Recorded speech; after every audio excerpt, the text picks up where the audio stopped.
Elle a dit, je n'ai plus besoin de toi.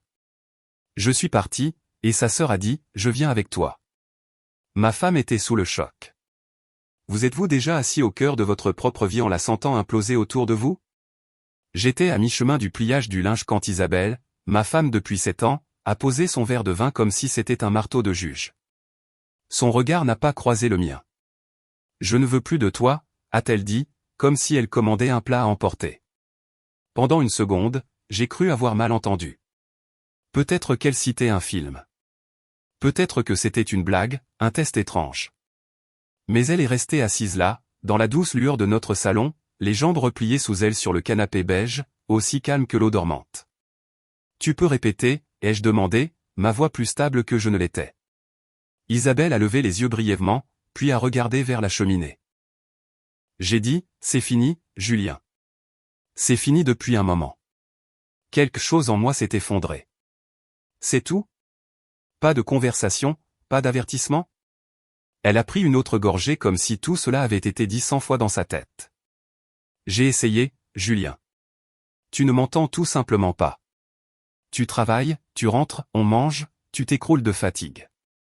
J'ai besoin de plus. J'ai laissé tomber la chemise que je tenais. Plus? Tu veux dire quelqu'un d'autre? Ses lèvres se sont pincées, puis se sont détendues. Ce n'est pas la question. Oh, je crois que si. J'ai avancé juste assez pour voir l'étincelle dans ses yeux. Tu vois quelqu'un. Elle a expiré par le nez, déjà fatiguée. Ça n'a pas d'importance. Cela m'a tout dit. L'air dans la pièce s'est déformé. Nos photos sur le mur ressemblaient soudain à celles d'étrangers. Nous sourions en Corse. Nous nous embrassant sous des feux d'artifice. Maintenant, elle ne pouvait même plus me regarder. Avant que je puisse parler, une voix douce depuis le couloir s'est interposée. Je viens avec toi. C'était Claire, la sœur cadette d'Isabelle. Elle était chez nous depuis quelques semaines, sortant juste d'une rupture, entre 2 appartements. Elle se tenait là, les bras croisés sur son pyjama en flanelle, le visage pâle mais résolu. Isabelle a cligné des yeux. Quoi? Claire s'est rapprochée de moi. Tu ne vas pas traverser ça tout seul. Non, non, a ricané Isabelle, maintenant debout. Qu'est-ce que tu fais? Ça n'a rien à voir avec toi. La voix de Claire ne s'est pas élevée, mais elle n'a pas tremblé non plus. Tu m'as fait ça à moi aussi. Tu te souviens comment tu m'as mise à l'écart à la fac pour avoir dit la vérité sur Cédric? Tu traites les gens comme des lampes chauffantes. Tu te mets sous leur lumière jusqu'à ce qu'elles ne soient plus assez chaudes, et puis tu débranches. La mâchoire d'Isabelle s'est crispée. Ne transforme pas ça en une croisade morale. Tu ne sais pas ce que c'est que de maintenir un mariage. Et toi, a dit Claire, tu ne sais pas ce que c'est que de rester. Silence. Même le frigo semblait bourdonner plus doucement. J'ai attrapé ma veste, le cœur battant dans ma gorge. Isabelle n'a pas dit un mot de plus. Elle s'est simplement rassise, son verre de vin tremblant légèrement dans sa main. Claire a ouvert la porte avant que je ne le puisse, et nous sommes sortis dans l'air nocturne, vif et vide. J'ai regardé en arrière une seule fois. Isabelle était assise, fixant le feu comme si elle venait de brûler sa propre maison et ne savait pas si elle ressentait du regret ou du soulagement. C'était ma vie. Des jours ordinaires. J'étais chef de projet pour une entreprise d'énergie solaire. Fiable, équilibré, le genre de gars qui se souvient du jour des poubelles et qui vérifie la pression des pneus. J'aime mes routines. Je pensais qu'elles nous protégeaient.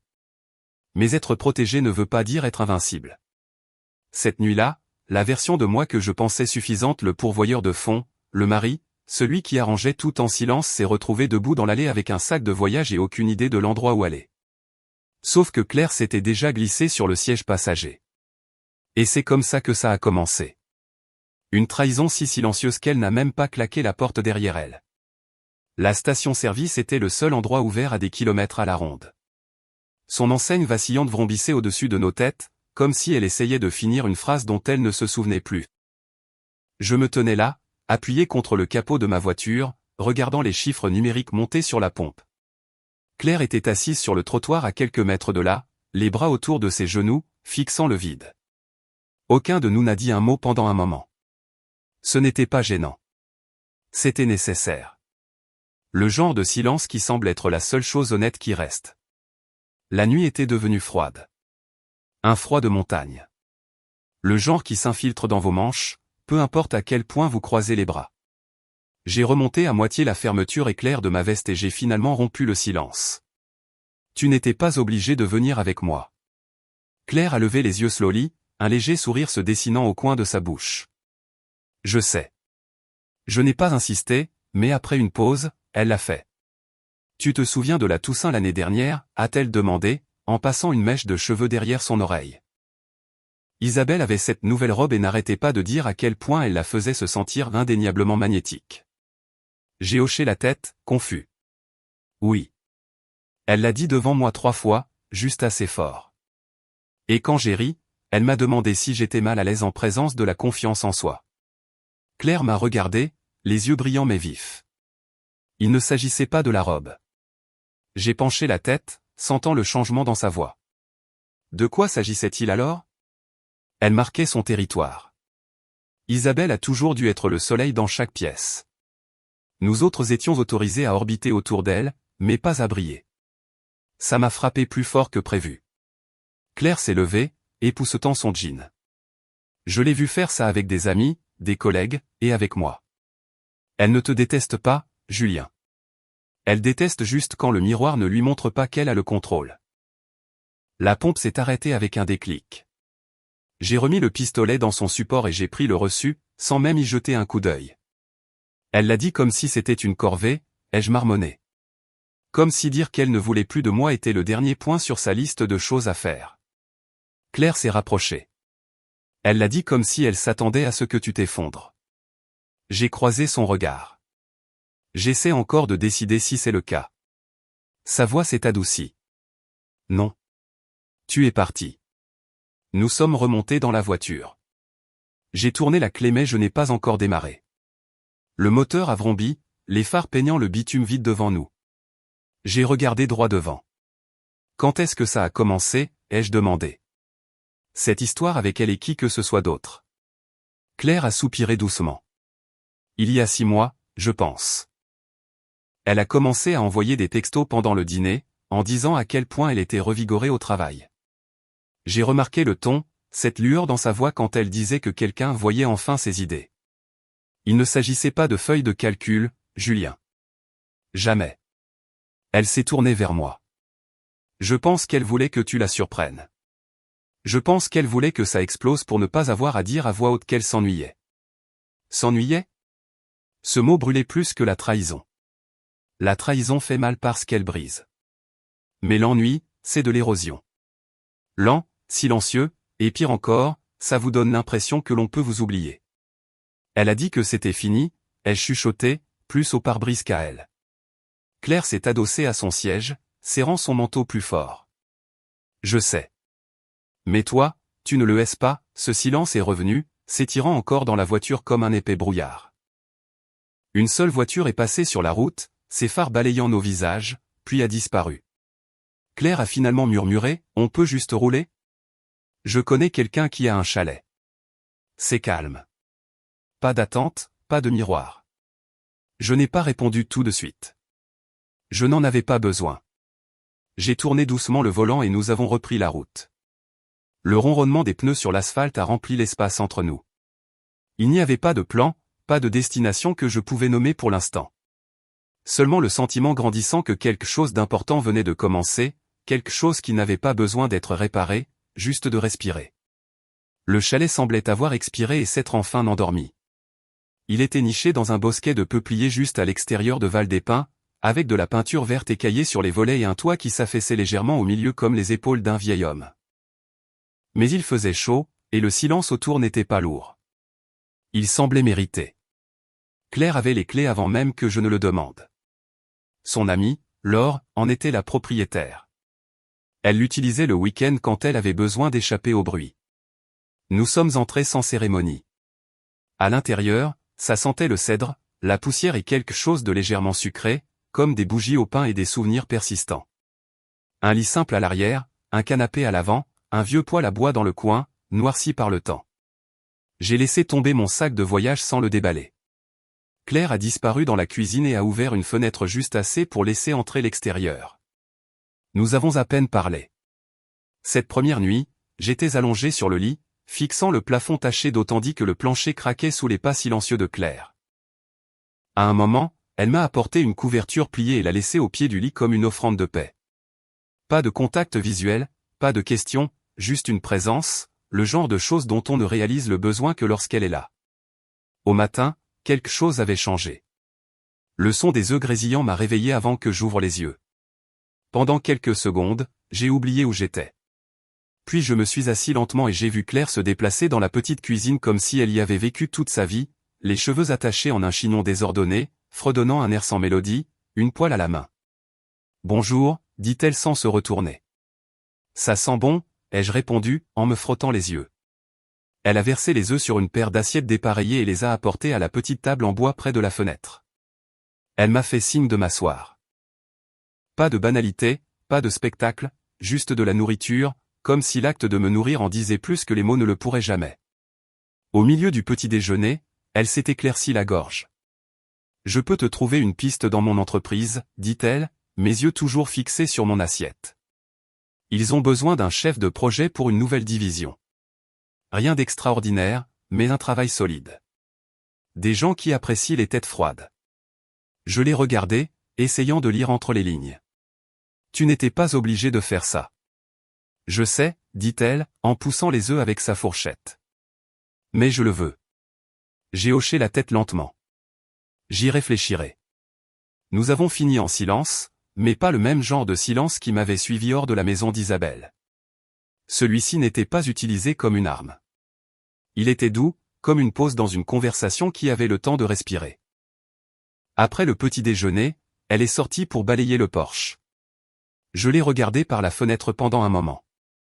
J'ai remarqué que ses épaules bougeaient plus lentement que d'habitude, comme si même elle ne faisait pas encore tout à fait confiance à cette quiétude. J'étais engourdi depuis des semaines. Même avant qu'Isabelle ne prononce les mots, quelque chose avait commencé à se calcifier en moi. Les jours se confondaient. J'avançais en pilote automatique, me convainquant qu'être stable suffisait. Que maintenir les lumières allumées, les factures payées, les conversations polies, comptaient comme un mariage. Ce n'était pas le cas. Et il a fallu que Claire prépare des œufs dans un chalet emprunté pour que je réalise que je n'avais pas vraiment ressenti la paix depuis des mois. Elle est revenue à l'intérieur, les joues rougies par l'air matinal. « Tu veux voir le sentier derrière la propriété ?» a-t-elle demandé, en retirant ses bottes. J'ai secoué la tête. Peut-être plus tard. Elle a fait une pause dans l'encadrement de la porte, m'étudiant attentivement. Tu n'as pas à parler d'elle. J'ai laissé échapper un soupir. Je ne saurais pas par où commencer. Alors ne commence pas, contente-toi d'être là. Elle l'a dit si simplement, comme si la guérison était quelque chose dans lequel on pouvait dériver. De la même manière que le brouillard s'étend sur un lac. Le reste de la journée s'est écoulé ainsi. Lent, sans incident, bienveillant. Elle a lu un roman de poche devant le feu pendant que j'étais assis à côté du poêle avec une tasse de quelque chose d'herbacé et de chaud. Nous n'avons partagé aucune confession.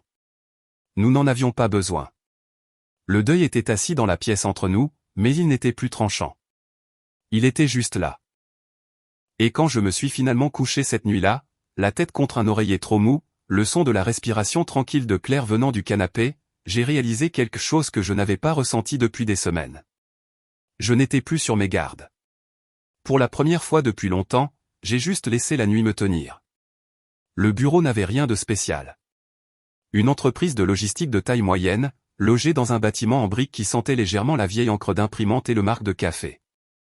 Mais pour moi, cela aurait tout aussi bien pu être une seconde chance enveloppée dans un éclairage fluorescent. Claire avait organisé l'entretien le lundi suivant.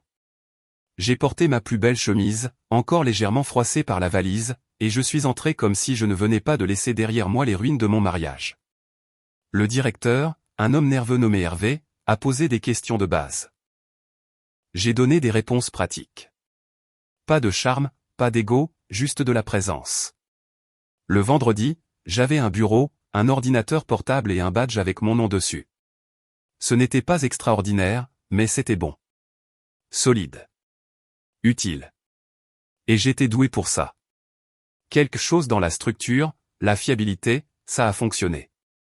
J'avais toujours été le gars qui faisait avancer les choses tranquillement en arrière-plan.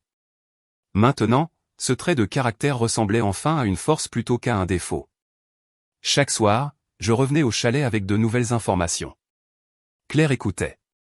Écoutait vraiment, en sirotant du thé ou en remuant une casserole de soupe sur le poêle. Elle n'interrompait jamais. N'offrait jamais de conseils non sollicités. Elle hochait simplement la tête, souriait, riait parfois quand j'imitais le sarcasme sec d'Hervé. Il n'a pas fallu longtemps pour que mes épaules commencent à se détendre sans même que je m'en aperçoive. Les journées de travail me donnaient un rythme, et les soirées m'apportaient la paix. Et Claire, elle me donnait l'espace pour me sentir à nouveau moi-même. Un soir, après une journée particulièrement longue, je suis entré dans le chalet pour trouver le feu déjà allumé, ma couverture préférée pliée sur le dossier du fauteuil, et une odeur d'ail rôti et de citron flottant dans l'air. Elle a levé les yeux de son livre, son visage à moitié éclairé par la lumière du feu.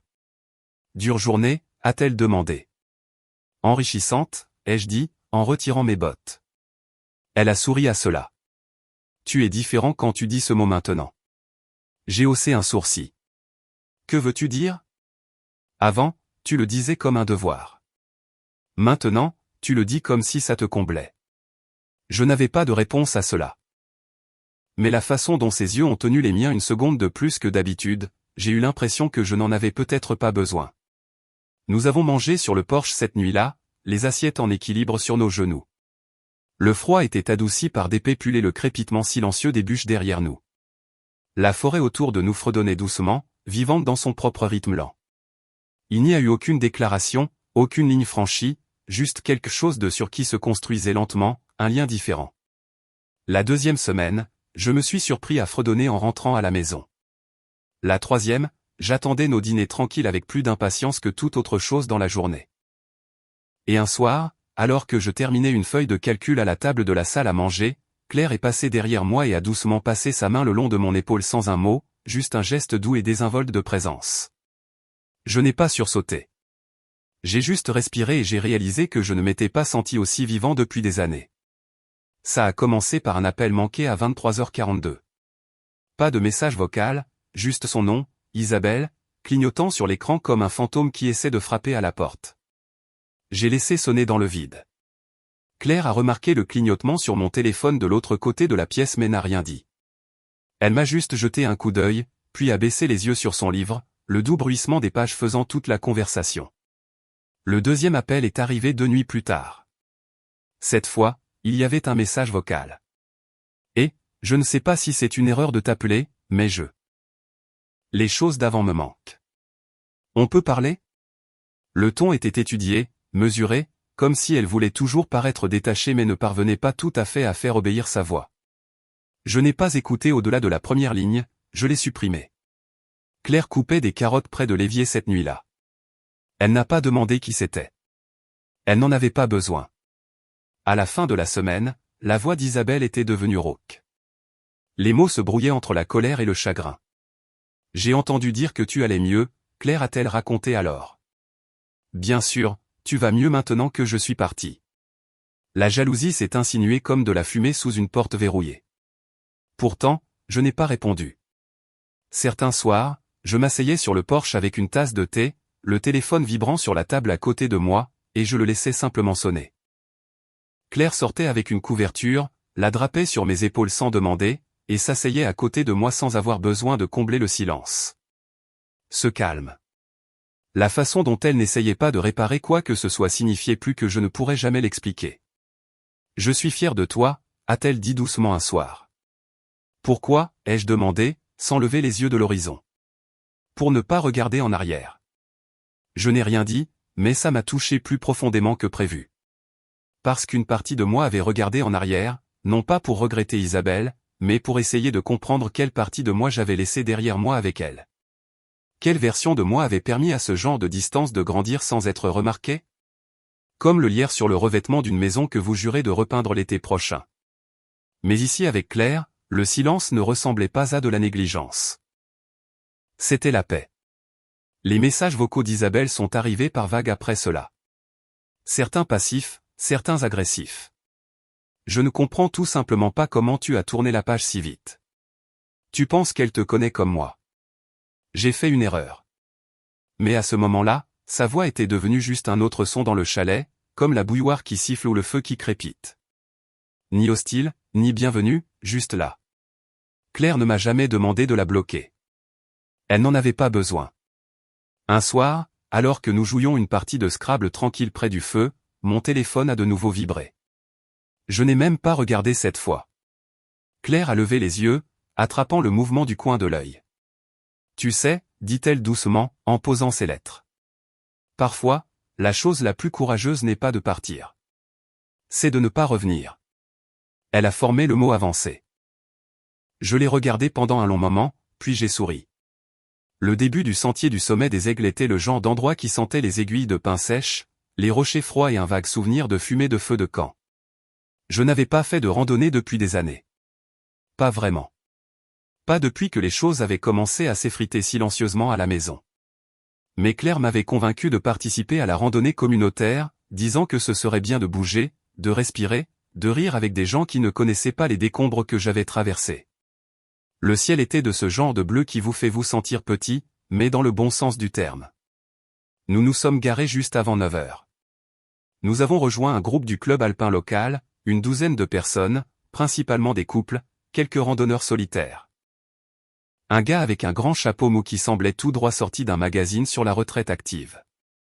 Claire m'a présenté à tout le monde avec désinvolture. « Voici Julien », dit-elle avec un sourire. « Il a gardé le chalet pour moi. » Cela a provoqué quelques rires, et j'ai renchéri. Je suis un contemplatif de bois professionnel. Le groupe a ri. C'était facile. Nous avons commencé l'ascension, et l'air matinal a tout rendu plus net. Mes sens, mon rythme, même le son du rire de Claire alors qu'elle discutait avec une femme de son installation de compost. En marchant, je me suis mis au pas d'un gars nommé Théo, un ingénieur à la retraite qui passait maintenant ses journées à réparer des sentiers de randonnée et à donner des conseils non sollicités sur l'équipement à toute personne de moins de 30 ans. Alors, a-t-il demandé après que nous ayons passé un virage rocheux. Depuis combien de temps es-tu ici? Quelques semaines, ai-je dit. J'avais juste besoin d'un peu d'espace.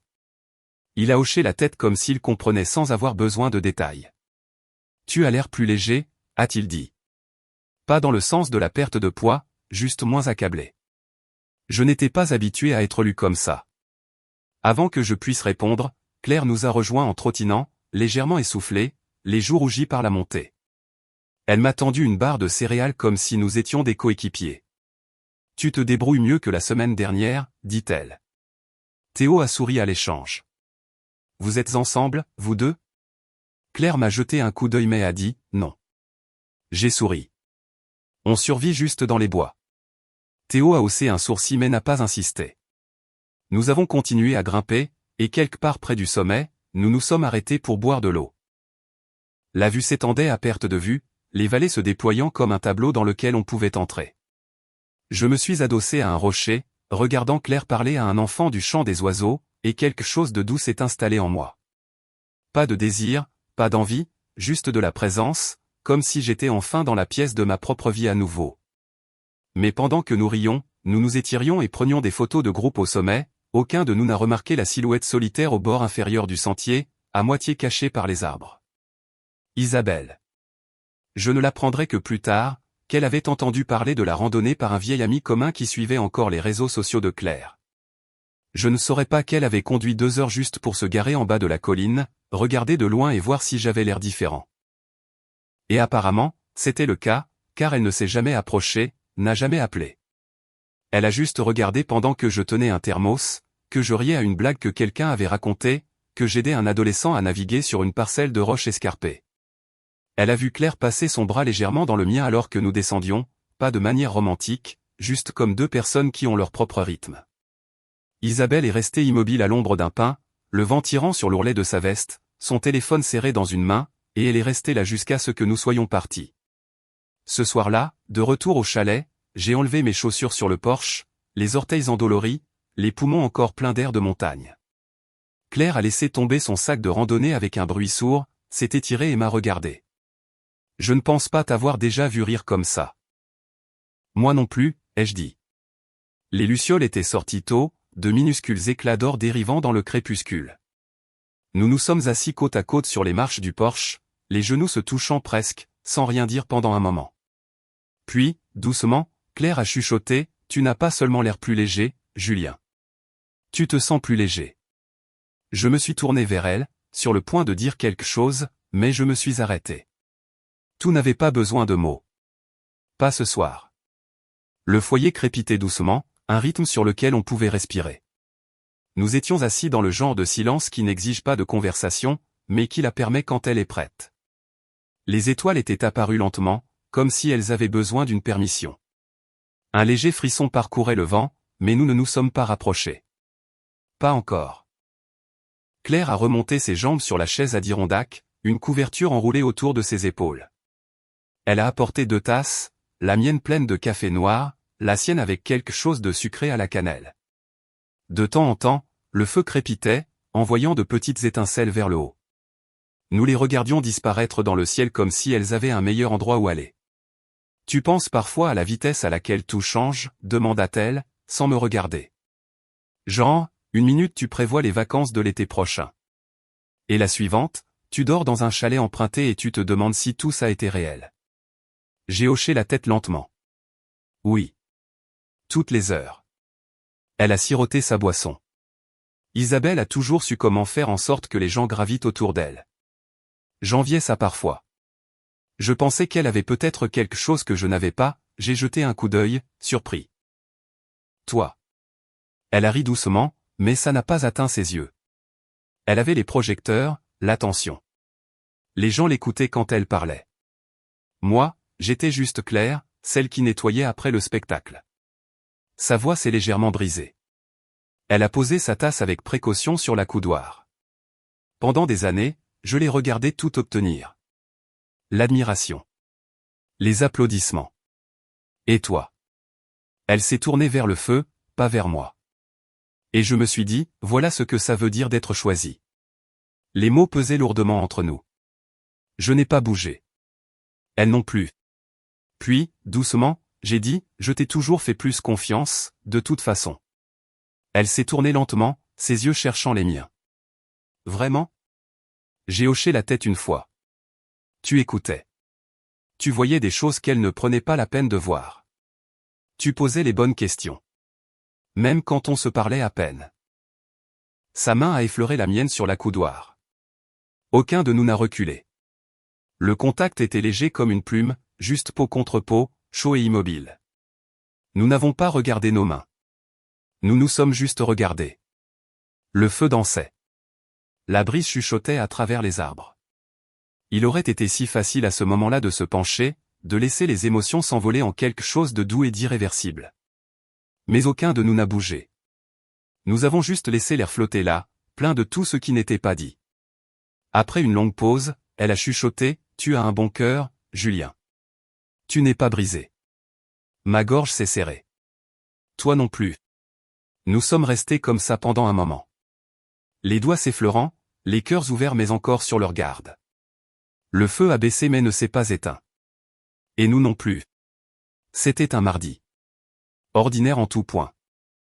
Courriel, réunion d'équipe, les blagues sèches d'Hervé sur les feuilles de calcul qui se comportent comme des tout-petits. J'avais trouvé un rythme tranquille au bureau, un rythme qui me gardait ancré. Claire m'avait préparé un déjeuner ce jour-là, un reste de ragoût de lentilles et un mot griffonné à la main sur une serviette qui disait simplement « N'oublie pas de respirer ». J'ai souri en le voyant. Je n'avais pas souri à une serviette depuis des années. À midi, j'étais dans le petit parc en face du bureau, assis sur un banc avec ma boîte à lunch en équilibre sur mon genou, le soleil réchauffant mes épaules. Puis j'ai entendu sa voix. « J'espérais que tu mangerais encore ici. » J'ai levé les yeux, et elle était là. Isabelle. Les cheveux attachés en arrière, des lunettes de soleil surdimensionnées, un sourire crispé. Elle portait le même parfum dont je me souvenais, et pendant une fraction de seconde, ça a réveillé quelque chose de familier en moi. Mais le malaise a frappé tout aussi vite. « Qu'est-ce que tu fais ici ?» ai-je demandé, en gardant un ton neutre. Elle s'est glissée sur le banc comme si c'était son droit. J'étais dans le coin. C'était un mensonge. Nous le savions tous les deux. Son appartement était à 2 heures de route, mais je n'ai rien dit. Elle a enlevé ses lunettes de soleil et s'est tournée vers moi, ses yeux scrutant mon visage comme si elle s'attendait à trouver du regret derrière mon calme. Tu as l'air bien, dit-elle doucement. En meilleure santé. Je le suis, ai-je répondu. Elle a dégluti difficilement à cela. J'ai beaucoup pensé à tout. À nous. J'ai hoché la tête, plus par politesse que par intérêt. Tu ne vas vraiment rien dire? Demanda-t-elle, la voix s'élevant légèrement. Qu'est-ce que tu voudrais que je dise? Que peut-être je te manque. J'ai pris une lente inspiration, puis j'ai posé ma fourchette. Autour de nous, les oiseaux chantaient et un chien aboyait au loin. La vie ne s'est pas arrêtée pour cette scène. Pas même un peu. La voix d'Isabelle a changé de ton, plus douce maintenant. J'ai fait une erreur. J'ai paniqué. J'ai été froide. Je t'ai repoussé parce que je ne savais pas comment dire que je me noyais. Et maintenant, en te voyant comme ça. Sa voix s'est éteinte, clignant rapidement des yeux. Je n'ai pas répondu.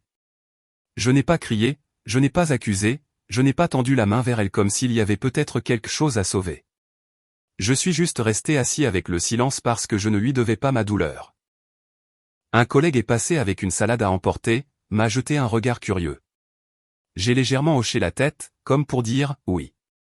C'est exactement aussi gênant que ça en a l'air. Isabelle a dû le voir aussi. Tu es avec Claire maintenant, n'est-ce pas, demanda-t-elle, la voix soudainement vive. Je n'ai pas répondu à cela. Non pas parce que je cachais quelque chose, mais parce que définir ce que Claire et moi avions dans le langage qu'Isabelle utilisait serait un manque de respect. Elle a toujours attendu dans les coulisses, a dit Isabelle, l'amertume se glissant au coin de ses mots. Tu penses qu'elle ne va pas se retourner contre toi, elle aussi? J'ai rencontré ses yeux, calmement. Elle n'a jamais eu besoin de se retourner. Elle me faisait déjà face. La bouche d'Isabelle s'est ouverte, puis s'est refermée. Le coup a porté. Je me suis levé, ramassant calmement mes affaires. Prends soin de toi, Isabelle. Julien, a-t-elle commencé, en tendant la main, effleurant à peine ma manche. J'ai reculé. Je t'ai pardonné il y a longtemps, ai-je dit doucement. Mais je ne reviendrai pas, son visage s'est décomposé une demi-seconde avant qu'elle ne remette ses lunettes de soleil, le bouclier se remettant en place. J'ai tourné les talons et je suis parti. Je ne me suis pas pressé, je n'ai pas tremblé, j'ai juste marché avec la même aisance que j'avais lutté pour gagner. Et quand j'ai traversé la rue, de retour dans le hall de ma nouvelle vie, je n'ai pas regardé en arrière. L'écho avait un silence différent. Pas le genre qui résonne de choses non dites, mais le genre qui absorbe tout, le retient dans un sol craquelé, et laisse le vent décider de ce qui vaut la peine d'être gardé. Nous avons atterri à Rodez juste après midi. Claire portait des lunettes de soleil trop grandes pour son visage et un sourire qu'elle n'essayait pas de cacher. Elle avait insisté pour que nous louions une vieille méhari au lieu de quelque chose de pratique, disant que la poussière nous donnerait un air de hors-la-loi. Je n'ai pas discuté. Nous avons passé le premier après-midi à ne rien faire de productif, juste à conduire, les fenêtres baissées, la musique forte des chansons que nous connaissions à moitié tous les deux, harmonisant faux, riant quand l'un de nous massacrait les paroles. C'était comme avoir 17 ans à nouveau, mais en mieux, parce que maintenant nous savions à quel point ce genre de joie était rare. Notre premier arrêt fut une auberge en bord de route avec de la peinture turquoise écaillée et une pancarte en ardoise qui disait « Spécial du jour, aligot et vérité ». Claire a commandé les deux. Pendant que nous attendions, elle a demandé « As-tu déjà imaginé que ta vie ressemblerait à ça ?» J'ai secoué la tête, les yeux sur le menu en cuir craquelé. Non, mais je suis content qu'elle ne ressemble pas à ce qu'elle était avant. Cette nuit-là, nous avons séjourné dans une confortable location en pierre à Saint-Énimie. Murs arrondis, couvertures épaisses, plancher en bois grinçant qui chuchotait à chaque pas. Il y avait un petit patio extérieur avec des guirlandes lumineuses où nous nous sommes assis avec des tasses de cidre et aucun programme du tout. Claire s'est adossée à la chaise à côté de moi, les pieds posés sur le rebord. « Tu veux jouer au jeu de la mémoire ?» a-t-elle demandé. « Qu'est-ce que c'est ?» Dis juste un souvenir. Pas besoin qu'il soit important. Ça peut être stupide, mais réel. On échange jusqu'à ce que l'un de nous soit à court. J'ai hoché la tête. Vas-y, commence. Elle a regardé les étoiles, puis a dit, une fois, Isabelle m'a mise au défi d'embrasser un inconnu dans une librairie. Je l'ai fait. Il s'appelait Pierre. Il sentait la réglisse et m'a dit que je clignais trop des yeux quand je mentais. J'ai ri. Ça se tient. À mon tour, ai-je dit. Au lycée, j'ai donné à une fille une compilation que j'avais passé des heures à faire. Elle m'a dit que son frère l'aimait plus qu'elle. Ils ont fini par sortir ensemble.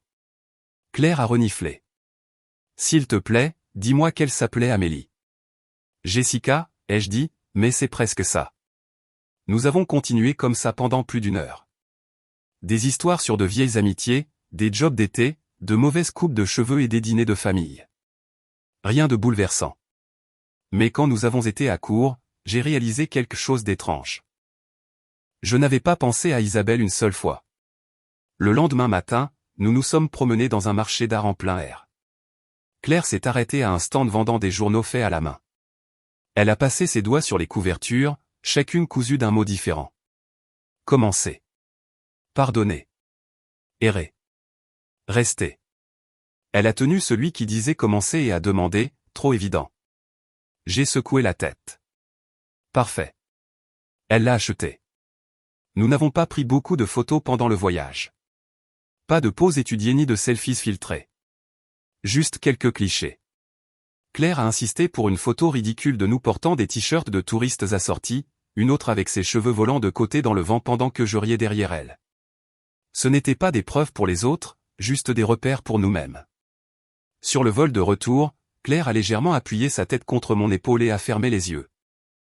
J'ai laissé la mienne reposer sur la sienne sans réfléchir. Et quand nous avons atterri, je n'ai pas eu l'impression de retourner au même endroit que j'avais quitté. J'avais l'impression d'arriver enfin quelque part de nouveau. Nous sommes rentrés au chalet juste avant le coucher du soleil. Le gravier a crissé sous les pneus comme s'il s'ennuyait de nous. Claire s'est étirée dès qu'elle est sortie de la voiture, les bras grands ouverts, la tête penchée en arrière vers le ciel orangé. Cet endroit sent toujours le pain et les secondes chances, dit-elle avec un sourire. À l'intérieur, tout était comme nous l'avions laissé. Une couverture toujours pliée sur le canapé. Un livre face contre table sur la table basse. La tasse que j'avais oublié de laver toujours posée près de l'évier. On sentait que c'était habité, plus comme une solution de dépannage, mais comme un foyer qui attendait tranquillement. Pendant que Claire déballait les courses, j'ai trié la petite pile de courriers que Laure avait récupérés pendant notre voyage. Quelques prospectus, un rappel du dentiste, une enveloppe crème avec mon nom écrit de l'écriture en boucle d'Isabelle. Pas d'adresse de retour, juste un seul nom. Je l'ai regardé pendant un long moment. Claire a jeté un coup d'œil depuis la cuisine. Ça va? Je ne l'ai pas caché. J'ai brandi l'enveloppe. C'est d'elle. Elle n'a pas bronché, a juste hoché la tête une fois et est retournée trier les légumes. Je suis allé au bureau près de la fenêtre et je me suis assis. J'ai tourné l'enveloppe dans mes mains. Elle était plus lourde que je ne l'avais prévu, comme si ses excuses avaient un poids physique. La première ligne disait, « Julien, je suis désolé d'avoir dû le dire de cette façon. » J'ai arrêté de lire, non par colère, ni même par tristesse, juste par certitude, parce que cette seule ligne me disait tout ce que j'avais besoin de savoir. Elle racontait toujours sa version de l'histoire. Toujours en train d'expliquer, toujours en train d'essayer de s'approprier la fin, et je n'avais plus besoin de sa version. J'ai replié la lettre, je l'ai placée dans le tiroir et je l'ai refermée doucement. Certaines choses méritent de se terminer tranquillement. Quand je me suis retourné, Claire allumait le poêle. Le doux déclic de l'allumeur, le souffle de la flamme. Ça sonnait comme de la ponctuation. Pas une fin, pas un début. Juste le présent. Je l'ai rejointe dans la cuisine, j'ai épluché des carottes pendant qu'elle coupait des oignons. Aucun de nous n'a reparlé de la lettre. Plus tard dans la nuit, je me suis tenu sur le porche pendant qu'elle préparait du thé, regardant le vent courber doucement les arbres, comme si toute la forêt respirait lentement et profondément. Le tiroir à l'intérieur du chalet est resté fermé. Ce chapitre n'était pas oublié.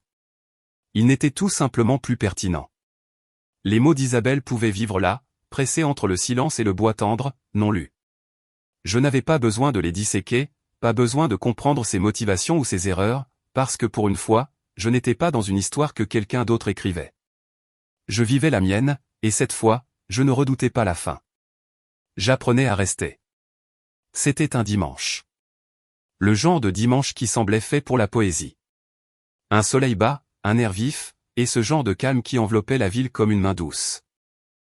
Claire et moi étions allés sur la place pour l'événement d'automne des auteurs de la librairie locale. Juste quelque chose de simple, des écrivains locaux lisant à voix haute. Des gens se rassemblant pour siroter du cidre et prétendre qu'ils avaient tous des romans en eux, eux aussi. Claire adorait ce genre de choses, les histoires, les moments enveloppés de mots. Elle portait un manteau de laine, les cheveux tirés en arrière, les joues roses à cause du froid. Nous avons parcouru les piles de livres, tournant les pages, riant de titres étranges. À un moment, j'ai brandi un recueil de poésie intitulé La difficulté de rester. Elle a eu un sourire en coin. Approprié. Peut-être que j'écrirai la suite, ai-je dit. Elle n'a rien dit à cela, m'a juste regardé, calmement, comme si elle savait déjà que je le ferais. Nous étions près du rayon de poésie, elle en train de feuilleter un livre de haïku, moi en train de lire une page sur le deuil écrite comme un bulletin météo, quand j'ai senti le changement. Le genre de changement dans l'air qu'on n'entend pas mais qu'on sent. Isabelle. Elle se tenait juste à l'intérieur de la porte, seule, portant quelque chose de trop formel pour l'occasion, les cheveux parfaits, les yeux balayant la pièce comme si elle s'attendait à ce que nous y soyons et n'était pas prête quand c'était réellement le cas. Nos regards se sont croisés, et pour la première fois, je n'ai rien senti s'effondrer. Pas de douleur vive, pas de vieille peine, juste de la quiétude. Elle s'est dirigée lentement vers nous, chaque pas plus lourd que le précédent. Ses épaules étaient droites comme si elle avait répété cette scène, comme si chaque mot attendait derrière ses dents. Claire s'est légèrement écartée mais n'est pas partie. Isabelle s'est arrêtée devant moi. Sa voix était basse. Je suis désolé. Le mot est resté en suspens une seconde. Pas de supplication, pas d'excuse. J'ai hoché la tête. Je sais. Je pouvais voir dans ses yeux comment elle voulait enchaîner avec autre chose, un deuxième acte, un peut-être, mais je ne lui ai pas laissé la place pour ça. Au lieu de cela, j'ai regardé Claire et, sans hésitation, j'ai pris sa main. Elle était chaude, solide, immédiate.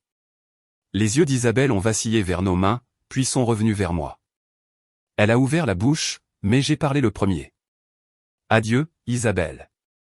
Ce n'était pas cruel. Ce n'était pas tranchant.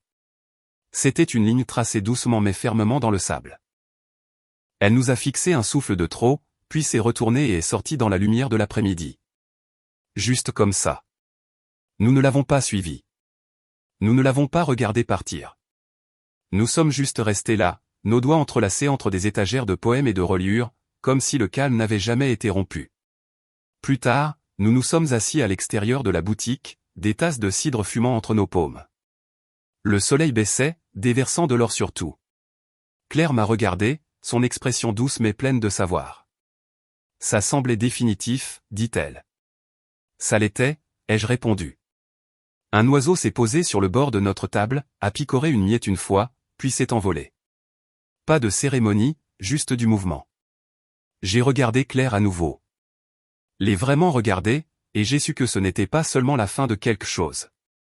C'était le début de quelque chose d'autre. Pas plus bruyant, pas plus grand, juste vrai. Et cette fois, je n'avais pas peur de rester.